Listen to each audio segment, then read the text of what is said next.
পিচ্চি তলহা রাসূলের ভালোবাসা পায়া লাইছে। রাসূলের দোয়া নিয়ে বাসায় চলে গেলেন, বাড়ি চলে গেলেন। কিছুদিন পর আল্লাহ রাসূলের কাছে খবর আসছে, ইয়া রাসূলুল্লাহ, আপনার সে পিচ্চি আশিক আপনার ভালোবাসার নজরানা পেশ করতে যাইয়া বাবাকে যিনি হত্যা করতে গেছিল ওই পিচ্চি তলহা অনেক অসুস্থ, সাকরাতে আছে। এই কথা শোনার সঙ্গে সঙ্গে আল্লাহর হাবিব সাল্লাল্লাহু আলাইহি ওয়াসাল্লাম তাকে দেখার জন্য তার বাড়ি চলে গেছে। সুবহানাল্লাহ। যখন দেখছেন যায় কি বুঝলেন, আল্লাহর হাবিব সাল্লাল্লাহু আলাইহি ওয়াসাল্লাম দেখলেন অনেক কষ্টে আছে। বাবা বারা ইবনে আযিবকে বলছে, তলহা যদি আমার পিচ্চি আশিক তলহা যদি দুনিয়া থেকে বিদায় হয়ে যায় আমাকে জানায়ও, আমি আল্লাহর রাসূল তোমার ছেলে আমার এই আশিকের জানাজায় আমি আসব। রাসূল সাল্লাল্লাহু আলাইহি ওয়াসাল্লাম এই কথা বলে চলে আসছেন। হযরত বারা ইবনে আযিব রাদিয়াল্লাহু তাআলা আনহু বলেন, আল্লাহর হাবিব যখন চলে গেছেন আমার ছেলে তলহা আমাকে ডাক দিয়ে বলেন, বাবা শুনো, আল্লাহর হাবিব চলে গেছেন আর বলে গেছেন যদি আমি মারা যাই আমার জানাজায় তিনি আসবেন। আমি তলহা তুমি বাবা তোমার কাছে ওসিয়ত করে যাই, মনে রেখো আমি যদি সকাল দিকে মারা যাই দুপুরে জানাজা হয় তাহলে আল্লাহর রাসূলকে জানায়ও, কিন্তু আমি যদি সন্ধ্যার দিকে মারা যাই রাতের বেলা আমার জানাজা হয় তাহলে সাবধান, আল্লাহর হাবিবকে কিন্তু আমার মৃত্যুর খবরটা জানায়ও না। বাবা বলতেছেন, এ তলহা তুমি এমন শর্ত কেন জুড়ে দিছো? আল্লাহর হাবিব তো বলছেন তাকে জানানোর জন্য, আর তুমি নিষেধ করতেছো আমি যেন তার রাসূলকে না জানাই, কারণটা কি তুমি বলো? পিচ্চি আশিকের রাসূলের ভালোবাসার নজরানা বলে শুনেন। তলহা বলেন, ইয়া বাবাজি, মদিনার মধ্যে আমার রাসূলের মদিনার মধ্যে রাসূলের শত্রুর অভাব নাই, মদিনার মধ্যে ইহুদি খ্রিস্টানদের শত্রুতামির অভাব নাই, মুনাফিকের অভাব নাই। আমি পিচ্চি আশিক, আমি তলহা জানাজায় যদি আল্লাহর হাবিব আসেন রাতের বেলায় যদি আসেন, না জানি আমার জানাজায় আসতে যায় যদি কোনো শত্রুর আঘাতপ্রাপ্ত রাসূল হয়ে যায়, ইহুদি খ্রিস্টানরা যদি রাসূলকে আঘাত করে বসে, মুনাফিকরা যদি আঘাত করে বসে, আমার জানাজায় আসতে যায় যদি আমার হাবিব কষ্ট পাওয়া যায়, ইহুদি খ্রিস্টানদের আঘাতওয়ালা হয়ে যায়, তাহলে হাসরের ময়দানে আমি আমার রবের সামনে আমি তলহার চেহারা দেখাইতে পারবো না। আমার জানাজায় আয়েশা আমার রাসূল কষ্ট পাইছে, আমি আমার চেহারাটা আমার আল্লাহর কাছে দেখাইতে পারবো না। এই জন্য বাবা তোমাকে ওসিয়ত করা যায়, আমার জানাজা যদি রাতের বেলা হয় তাহলে কিন্তু আল্লাহর হাবিবকে জানায়ও না। ঘটনাক্রমে রাতের বেলায় মারা গেছে, রাতের বেলায় জানাজা হইছে। আল্লাহর হাবিব সাল্লাল্লাহু আলাইহি ওয়াসাল্লাম পরে জানছেন, আসছেন কবর জিয়ারতে আসছেন। আয়েশা জিজ্ঞাসা করেন, বারা ইবনে আযিব তোমার সন্তান দুনিয়া থেকে বিদায় হয়ে গেছে, আমি না তোমারে বলে গেলাম জানাজা আমাকে জানাইবা আমি আসব।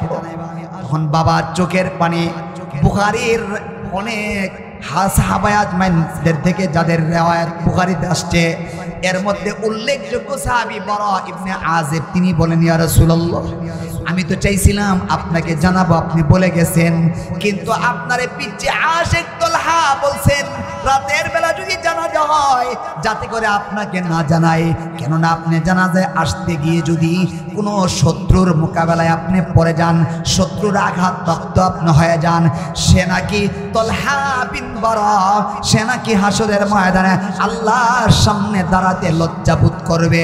এই জন্য নিষেধ করে গেছে, ওসিয়ত করে গেছে, তার ওসিয়ত মানতে যায় আপনাকে জানাইতে পারি না।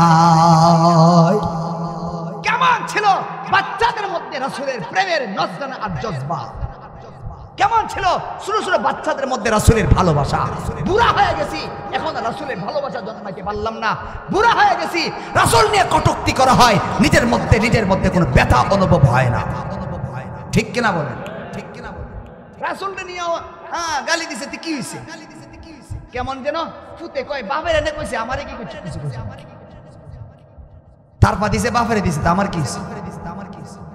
আমার ভাইয়ারা, মান সাব্বা নাবিয়ান ফাকতুলুহু, যে ব্যক্তি রাসূলকে গালি দেয় সে দুনিয়াতে বাঁচার অধিকার রাখে না। ঠিক কিনা বলেন? আল্লাহ রাসূলকে যদি কেউ কটূক্তি করে, রাসূলের ব্যাপারে যদি কেউ কোনো আঘাতমূলক কথা বলে, রাসূলকে নিয়ে যদি কেউ কটূক্তি করে, পৃথিবীর বুকে তার বেঁচে থাকার অধিকার নয়। মান সাব্বা নাবিয়ান ফাকতুলুহু, রাসূলকে যে গালি দেয় রাষ্ট্রের পক্ষ থেকে, খেলাফতের পক্ষ থেকে আদেশ হলো ফাকতুলুহু, তাকে কতল করে দাও। রাসূল সাল্লাল্লাহু আলাইহি ওয়াসাল্লামকে গালি দেওয়ার অধিকার রাখে না। শাতিমে রাসূল ওয়াজিবুল কতল, এটাই মাসালা। আমার ভাইরা, রাসূলের জজবা ভিতরে ঢুকান, মহাব্বত ঢুকান। সোনালী জামানায় সাহাবায়ে আজমাইনদের মাঝে রাসূলের যে জজবা ছিল, রাসূলের যে ভালোবাসা ছিল, রাসূলের যে প্রেম প্রীতি সাহাবায়ে আজমাইনের কাছে ছিল, তার নমুনা যদি আমাদের মধ্যে না আসে, সেই সোনালী জামানার স্বাদ পাওয়া যাবে না। সোনালী জামানার স্বাদ পাওয়া যাবে না ভাই। রাসূলকে ভালোবাসে এক শ্রেণীর লোক আছে সমাজে, তারা 12 রবিউল আউয়াল আইলে ভালোবাসা বাইশা পড়ে। ঠিক কিনা বলেন? আজকে যে ইন্ডিয়ার খবর টবর রাখেননি, দেখেননি মোবাইলে? ইন্ডিয়াতে বিজেপি এক নেতা, পার্লামেন্টের সদস্য, সে আমাদের রাসূলকে নিয়ে কটূক্তি করেছে মুম্বাইতে। আর মুম্বাইয়ের ইতিহাসে, পৃথিবীর ইতিহাসে, ভারতের ইতিহাসে মুসলমানদের যে মার্চ হয়েছে মুম্বাইয়ের প্রতি, মুসলমানদের যে ঐতিহাসিক যে মার্চ হয়েছে, পৃথিবীর ইতিহাসকে ম্লান করে দিয়েছে। মুসলমানরা বুঝায় দিয়েছে রাসূলের ভালোবাসার সামনে পৃথিবীর সব কিছু তুচ্ছ, রাসূলকে আমি সবচেয়ে বেশি ভালোবাসি। ফিদাকা আবি ওয়া উম্মি ইয়া রাসূলুল্লাহ, ওগো আল্লাহর হাবিব, আমার জান, আমার মা, আমার বাবা আপনার নামের উপর কুরবান হতে পারে, আমি সবকিছু বিলীন করতে পারি আপনার ভালোবাসার সামনে। এটাই হলো আমার ঈমান, এটাই হতে হবে আমার জজবা, এর বাইরে কিছু নাই। আর ভাই, রাসূলকে ভালোবাসি, রাসূলের ভালোবাসা দিলের মধ্যে বসাতে হবে, মহাব্বত করতে হবে। বলে আমি যে ভালোবাসি তার প্রমাণ কি? যদি আমি বলি, সবাইকে যদি বলি রাসূলকে ভালোবাসি কিনা, কি বলবেন? সবাই ভালোবাসেন? সবাই কে কে ভালোবাসেন? দিয়ে হাত উঁচু। মহাব্বত কে করেন? নারায়ে তাকবীর, মাশাআল্লাহ, হাত নামান। এখন যদি বলে রাসূলকে ভালোবাসি, রাসূল জীবনও তো সিগারেট খেয়েছেন, আপনি কি সিগারেট খাবেন না ছাড়বেন? বলেন না। আল্লাহ রাসূল তো জীবনে ওই সময় তো সিগারেট ছিল কি না? ছিল তো না, হারাম। মানে সিগারেট মাকরুহ না, ফতোয়া দেয়, যদি খায় না ফতোয়া দিতে তো, যারা খায় না ফতোয়া দেয় তো ছোট্ট মাকরুহ না। কথা মনে রাখবেন, ছোট্ট গুনার উপরে যে ইসরার আলাল মাসিয়া, যেটা উসুল, ইসরার আলাল মাসিয়া, আপনার কথায় আসলাম মাকরুহ। যে মাকরুহ লাগাতার করা হয়, বলেন, যে মাকরুহ লাগাতার করা হয়, বারংবার করা, এটি হারাম হয়ে যায়, এটা কবিরা হয়ে যায়। বলেন, যে মাকরুহ বারংবার করা হয়, জীবনে কোনদিন একবার টান মারছিলেন, জীবনে কোনদিন একবার টান মারছিলেন, তাকে মাকরুহ বলা যাবে। কিন্তু যে লাগাতার খাচ্ছে, সবসময় খাচ্ছে, না খাইলে হয় না, একটা অভ্যস্ত বানায় নিছে, মাকরুর উপরে আপনার কথা অনুযায়ী যদি মাকরুহ ধরেন, ইসরার আলাল মাকরুহ, মাকরুহকে যদি বারংবার করেন, সেটাই কি হয়ে যায়? হারাম হয়ে যায়, এটাই কবিরা হয়ে যায়। ছোট্ট গুনার উপরে লাগাতার করলে সেটাই কবিরা হয়ে যায়, এটাই উসুল, এটাই নিয়ম। তাহলে যদি আপনার দৃষ্টিতে সিগারেট খাওয়া যে মাকরুহ হয়ে থাকে, এটাও তো বারবার খাওয়ার কারণে কি হয়ে যায়? হারাম হয়ে যায়। আল্লাহ রাসূল জীবনে তো হারাম কাজ করেন না, আপনি করেন কেন? আপনি ভালোবাসেন। সিগারেট বলে দাম, আমি যখন জেলখানায় ছিলাম সিগারেটের দাম জানতাম, সিগারেট আমরা কিনছিও, সিগারেট ছাড়া ওখানে কোনো খাওয়ার নাই। সিগারেটের প্যাকেট কিনুন লাগে, প্যাকেট কিন না, ওই মোবাইলে 3 মিনিট কথা কন যে 1 প্যাকেট সিগারেট দিন, বাসায় খবর নিতে হবে জামিন হয়েছে কিনা, ভাই হয়েছে কিনা, অনেক খোঁজ করে লাগাল। এখন তো টাকা নাই, এটা পিসি থাকে, পিসি জেলখানার মধ্যে একটা পিসি থাকে, একটা কার্ড, এই কার্ডের মধ্যে আমার তাদের কাছে কত টাকা জমা আছে কার্ডে লেখা থাকে। তো কার্ডটা দিলে সিগারেট আনছি, আয়না দিছি, পরে 3 মিনিট কথা কইতে পারছি। 100 টাকা 1 প্যাকেটের দাম, আর মিনিট পাইছি কই মিনিট? 3 মিনিট কথা কইছি, জরুরি কথা বলছি। ওখানে তো টাকা ব্যবহার হয় না, টাকা দেওয়া যায় না, আল্লাহ মাফ করেন। জরুরি কথা বলা লাগছে, তখন ওই কিছু নাম জানতাম, পাইলট, এবার আরো জানে কি কি ভুলে গেছি, স্টার। এরপরে একটা সিগারেট আছে সবচেয়ে দামি,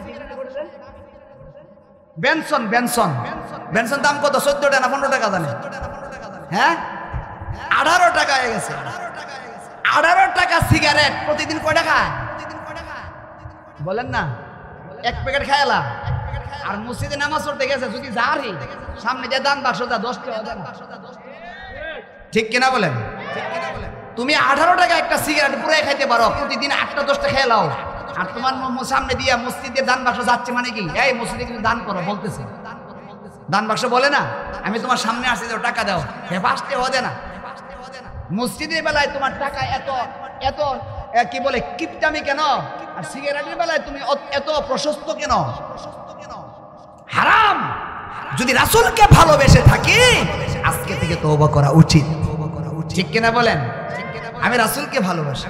আবার একসঙ্গে পারতেন না যে 20 টাকায় অভ্যাস হঠাৎ করে সব ছেড়ে দিলে পারতেন না। আমি বলে যাই 18 টাকা ইনকাম করতে গিয়ে এক সপ্তাহ 18 টাকা খাওয়ার পরে এরপরের সপ্তাহে 16 টাকা এনে, এরপরের সপ্তাহে 14 টাকা এনে, সপ্তাহে 2টা করে কমায় আনে। এক বছর হজের মধ্যে এক লোকে আমাদের ব্রাহ্মণবাড়িয়া সরাইল থানা আমাদের কাফেলার মধ্যে একজন লোক ছিল, সে একবারে একটা গাট্টি বক্স কয়েক বক্স নিয়ে গেছে। 40 দিন থাকতো, 40-45 দিন সিগারেট কই পাবে, এই জন্য সব নিয়ে গেছে। এরপরে মুয়াল্লিম সাহেব ছিল সম্ভবত সরাইলের, আমি যার সাথে গেছিলাম।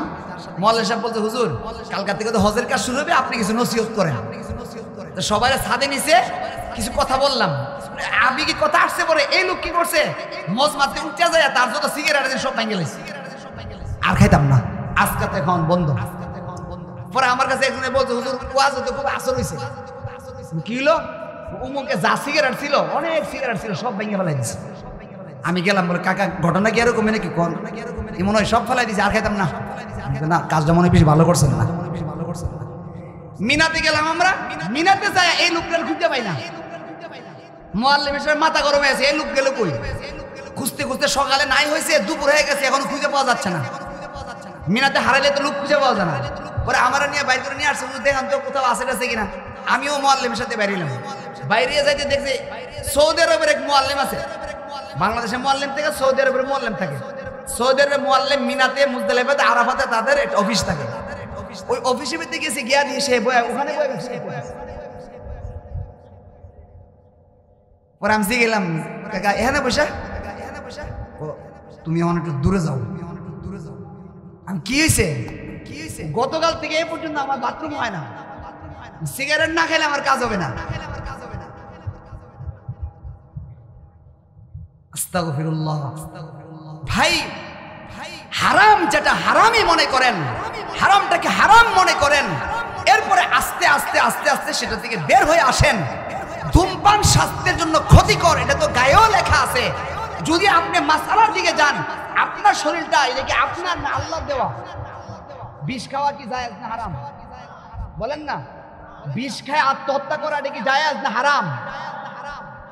বিষ খাওয়ার মতোই তো এটা। ওইটা বিষ খাইলে সাথে সাথে আঘাত করে, আর এটা খাইলে আস্তে আস্তে আস্তে আস্তে কলিজা পুড়ে যায়, ঠিক কিনা বলেন? ক্যান্সার হয় কি হয় না? ফুসফুসে ক্যান্সারের ঝুঁকি বাড়ায়। এই যে আপনার শরীরের সাথে যেটা অস্বাস্থ্যকর এমন একটা জিনিস আপনি পুরা পুরা পুরা ধোঁয়া খাচ্ছেন, এটা তো শরীরের জন্য খারাপ, এই জন্য তো হারাম বলা যায়। তো ভাই বলতেছিলাম আল্লাহ রাসূল সাল্লাল্লাহু আলাইহি ওয়াসাল্লামকে আমরা ভালোবাসি। ভালোবাসার কথা অর্থ হলো এই গুনার কাজ ছেড়ে দেব। আল্লাহর হাবিব সাল্লাল্লাহু আলাইহি ওয়াসাল্লাম যেদিন মুখে দাড়ি উঠছে, এই থুতনির মধ্যে রাসূলের যেদিন থেকে চুল উঠছে, দাড়ি চুল উঠছে, সেদিন থেকে আল্লাহ রাসূল কোনোদিন দাড়ির মধ্যে কোনো খুর লাগান নাই, ব্লেড লাগান নাই। তাহলে আমি যদি রাসূলকে ভালোবেসে থাকি, সত্যিকারের ভালোবাসার প্রেমিক যদি আমি হই, তাহলেও আমার থুতার মধ্যে আর কমসে কম আজকে থেকে আর এই সমস্ত খুর আর ব্লেড লাগতে পারে না। ঠিক কি না বলেন? কষ্ট পাইতেছেন? আল্লাহর রাস্তায় মাফ করে দিয়েন। আমার ভাইরা, রাসূল করিম সাল্লাল্লাহু আলাইহি ওয়াসাল্লামের কাছে যেদিন থেকে ফরজ নামাজ ফরজ হইছে, ওই দিন থেকে আল্লাহ রাসূল সাল্লাল্লাহু আলাইহি ওয়াসাল্লাম নামাজ ছাড়েন নাই, নামাজ তরক করেন নাই। জামাতের সঙ্গে নামাজ আদায় করেছেন। আপনার আমি যদি বলি আমি রাসূলকে ভালোবাসি, রাসূলকে অনেক ভালোবাসি, হাবিবে কিবরিয়া সাল্লাল্লাহু আলাইহি ওয়াসাল্লামকে ভালোবাসি, তাহলে ভালোবাসার অর্থ তো এই হবে আজকে থেকে আর কোনোদিন আমি নামাজ ছাড়ব না। এটাই হবে ভালোবাসার নজরানা। রাসূল করিম সাল্লাল্লাহু আলাইহি ওয়াসাল্লাম বলেছেন, মান আহাব্বা সুন্নতি ফাকাদ আহাব্বানি ওয়া মান আহাব্বানি কানা মাই ফিল জান্নাহ। আল্লাহর হাবিব নিজেই বলেছেন, পৃথিবীতে সরাসরি আমার উম্মত যারা পিছনে আসবে তারা তো আমাকে দেখবে না, সাহাবায়ে আজমাইন সরাসরি আমারে দেখছো, আমার প্রতি ভালোবাসার নজরানা পেশ করতে পারছো। সাহাবায়ে আজমাইন রাসূলের সামনে নিজের জীবনকে, রাসূলের হুকুমের সামনে, কথার সামনে, রাসূলের সামনে নিজের জীবনকে উৎসর্গ করে দিয়েছেন। কিন্তু আল্লাহর হাবিব দুনিয়াতে চলে গেছেন, আমরা তো রাসূল করিমকে সরাসরি দেখছি না, কিন্তু রাসূল এমন একটা মাপকাঠি দিয়ে গেছেন, যদি সেই মাপকাঠি অনুযায়ী আমরা আমল করতে পারি, মান আহাব্বা সুন্নতি ফাকাদ আহাব্বানি, যে ব্যক্তি আমি নবী মুহাম্মদুর রাসূলুল্লাহ সাল্লাল্লাহু আলাইহি ওয়াসাল্লামের রেখে যাওয়া সুন্নতকে ভালোবাসো, সে আমাকে ভালোবাসলো। আর আমাকে যে ভালোবাসলো তার সঙ্গে আমি নবী মুহাম্মদুর রাসূলুল্লাহর ওয়াদা ওয়াদা ওয়াদা, হাসরের ময়দানে তুমি আমি নবীর সঙ্গে জান্নাতে থাকবা। রাসূলের ওয়াদা, তুমি আমার সঙ্গে জান্নাতে থাকবা। এত বড় রাসূলের সুন্দর ওয়াদা থাকার পরেও রাসূলের সুন্নতের আমল হয় না। খুব আশ্চর্য লাগে। সুন্নতের কোনো আমাদের সুন্নতের ধারে দাঁড়িয়ে যাওয়া হয় না। বাসা বাড়িতে যান, কোনো সুন্নত নাই। ব্যবসাতে যান, কোনো রাসূলের তরিকা নাই। যেখানে যাবেন সেখানে তরিকা ছাড়া, সেখানে সুন্নত ছাড়া জীবন যাপন চলতেছে। খুবই অল্প সংখ্যক মানুষ খুঁজে পাবেন যাদের মধ্যে সুন্নত পাওয়া যায়। আর একটা সুন্নত থাকলে আবার আরেকটা গুনার কাজে লিপ্ত হয়ে আছে। কমপ্লিট ইসলামের ভিতরে ঢুকতে হবে, পরিপূর্ণ ইসলামের ভিতরে ঢুকতে হবে। উদখুলু ফিস সিলমি কাফা, কিছু মানলাম আর কিছু মানলাম না, কিছু ছাড়লাম কিছু ধরলাম, এমন না। ইসলামের কমপ্লিটের ভিতরে ঢুকে যাও। হযরত আব্দুল্লাহ ইবনে সালাম রাদিয়াল্লাহু তাআলা অনেক বড় জলিলুল সাহাবী, যিনি ছিলেন ইসলাম গ্রহণ করার আগে ইহুদিদের তাওরাত কিতাবের হাফেজ আলেম ছিলেন। হযরত আব্দুল্লাহ ইবনে সালাম রাদিয়াল্লাহু তাআলা তিনি ইসলাম গ্রহণ করার পরে তিনি উটের গোশত খায় না এবং উটের দুধ খায় না। জিজ্ঞাসা করা হয়েছে, কেন খাও না? ইহুদিদের ধর্মে উট খাওয়া, উটের গোশত খাওয়া, উটের দুধ খাওয়া নিষেধ, এজন্য আমি ওটা আমল করি। রাসূল করিম সাল্লাল্লাহু আলাইহি ওয়াসাল্লামের কাছে সাথে সাথে আয়াত নাযিল হয়ে গেছে, কুল্লু তুআমি কানা হিল্লাল লাহুম হিল্লাল লিবানি ইসরাঈল ইল্লা মা হাররামা ইসরাঈল আলা নাফসিহি। যত খাবার আছে সমস্ত খাবার, হালাল খাবার যেগুলি আছে সবগুলিকে তোমাকে খেতে হবে, যদি তোমার কোনো শারীরিক কোনো সমস্যা না থাকে। সবগুলি শারীরিক সমস্যা তো স্থায়ী নিষেধ না, এবং সাময়িকভাবে আমরা অনেক সময় খাই না। স্থায়ীভাবে কোনো খাবারকে তুমি হারাম করতে পারবে না। ইসলাম ধর্ম গ্রহণ করেছো মানে সবগুলিকে তোমাকে মানতে হবে, একটা মানবা একটা ছাড়বা এমন হবে না।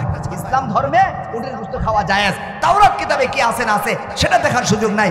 সবগুলি ইসলামের ভিতরে ঢোকার পরে সব তোমাকে মানতে হবে। সামান্য একটা ছুটছে, এটাও ছুটতে দেয়নি। ইসলামের ভিতরে প্রবেশ করব, সামান্য নিয়ে প্রবেশ করব, কিছু মানবো কিছু ছাড়বো এরকম না। নামাজও পড়ি, খুব ভালো কাজ, আবার সুদও খায়, আছে না এরকম? নামাজ পড়ে সুদ খায়। জিকির করি লা ইলাহা ইল্লাল্লাহ, লা ইলাহা ইল্লাল্লাহ।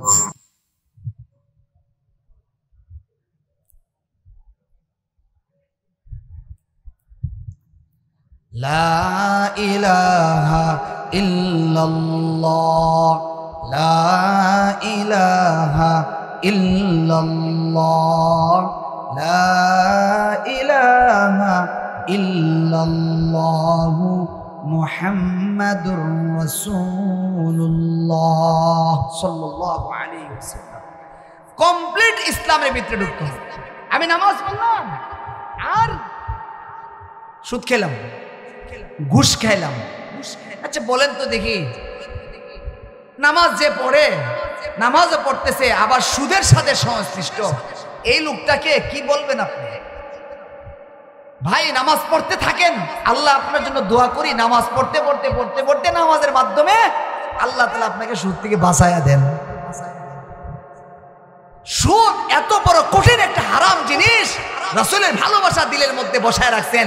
রাসূলকে ভালোবাসি ভালোবাসি বলেন, ঠিক আছে, কিন্তু সুদের কারবারের সাথে সম্পৃক্ত, ঘুষের কারবারের সাথে সম্পৃক্ত, পরের হক মারার সাথে সম্পৃক্ত, বিশাল বড় বড় গুনার সাথে সম্পৃক্ত, নামাজও পড়তেছে আবার ওই গুনার সাথে সম্পৃক্ত।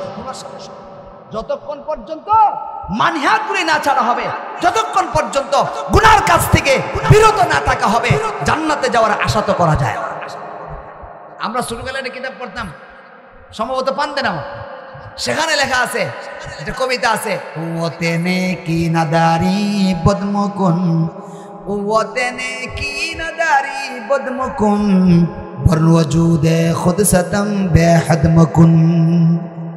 ওতে নেকি নাদারি বদমকুন, তোমার নেক আমল করতে যতটুকুই শক্তি সাহস আছে, যতটুকুই তুমি নেক আমল করার শক্তি আছে করো, কিন্তু কমসে কম গুনার কাজে যাও, কমসে কম গুনার কাজে যাও না, গুনার কাজে যাও না, গুনার থেকে বিরত থাকো। বলতেছিলাম সাহাবা আজমাইনদের জমানা যে সোনালী জমানা ছিল, সোনালী জমানার ইতিহাস কি ছিল? আশিদ্দাউ আলাল কুফার। সোনালী জমানার ইতিহাস কি ছিল? রুহামাউ বাইনাহুম। আবারও বলছি, আশিদ্দাউ আলাল কুফার। সোনালী জমানার মানুষগুলোর ইতিহাস ছিল কাফেরের সামনে, নাহকের সামনে, বাতিলের সামনে ছিল আশিদ্দাউ। রুহামাউ বাইনাহুম, আপসের ছিল দরদি, একে অপরের প্রতি গুতাগুতি না দরদি? বলেন, দরদি ছিল, একজনের প্রতি একজন মায়াবী, দরদ দরদ ব্যথা, আমার ভাই আমার ভাই আমার ভাই, এই কথাটা ছিল। 3 নাম্বার ছিল কি? তারাহুম রুকান সুজদান ইয়াবতাগুনা ফাদলাম মিনাল্লাহি ওয়া রিদওয়ানা। রাতের আধারে যখন যাইতেন, তখন সেখানে তারা রাত্রে বেলা নামাজে দাঁড়ায় যাইতেন, আল্লাহর কাছে ফাদলাম মিনাল্লাহ, আল্লাহর কাছ থেকে ফজল ও করম চাইতেন, রিজিক চাইতেন, ওয়া রিদওয়ানা, আল্লাহর কাছ থেকে সন্তুষ্টি তালাশ করতেন। 3টা গুণ। 1 নাম্বার, কাফেরের সামনে গেলে নত হতেন না, হ্যাঁ, নিজেকে বিলীন করতেন না, শক্ত অবস্থানে থাকতেন। 2 নাম্বার, রুহামাউ বাইনাহুম, আপসে দরদি। 3 নাম্বার, একা একা জন হইতেন, নামাজে দাঁড়াতেন। 4 নাম্বার, রাসূল সাল্লাল্লাহু আলাইহি সাল্লামের প্রতি সাহাবা আজমাইন, সাহাবাদের সন্তানরা রাসূলের প্রতি প্রেম ভালোবাসা অনেক বেশি ছিল। সেই জমানার, সেই সোনালী জমানার ইতিহাস যেটা ছিল, এটাই যদি আমরা নিয়ে আসতে পারি, আমরাও ইনশাআল্লাহ সেই সোনালী জমানার সুবাতাস পেতে থাকবো। আল্লাহ আমাদের সবাইকে তৌফিক দেন, সকলেই বলে আমিন। চলে আসছেন আমাদের আজকের মাহফিলের যিনি প্রধান আলোচক, আমাদের ব্রাহ্মণবাড়িয়ার কৃতি সন্তান। আমরা তো ব্রাহ্মণবাড়িয়াই বলবো, যদিও রায়পুরার একটা সম্পৃক্ত আছে, আমরা তো আমাদের হক ছাড়তে রাজি না। জন্ম তো আমাকে ব্রাহ্মণবাড়িয়া হইব, ব্রাহ্মণবাড়িয়ার কৃতি সন্তান এবং আপনাদেরই কৃতি সন্তান আল্লামা সিবগাতুল্লাহ নূর মুফতি সাহেব হুজুর রহমাতুল্লাহি আলাইহি, সুযোগ্য সাহেবজাদা এবং বড় উদার মনের মানুষ। আল্লাহ তাআলা হযরতের হায়াতে বরকত দেন, সকলেই বলে আমিন। এবং সামনের জিন্দেগি সুন্দরভাবে ইসলামের পক্ষে, হ্যাঁ, এবং উলামায়ে কেরামের পক্ষে জীবন বাজি রেখে সুন্দরভাবে এগিয়ে যাওয়ার তৌফিক দেন, সকলেই বলে আমিন। ওয়া আখিরু দাওয়ানা আলহামদুলিল্লাহি রাব্বিল আলামিন। আসসালামু আলাইকুম ওয়া রাহমাতুল্লাহি ওয়া বারাকাতুহু।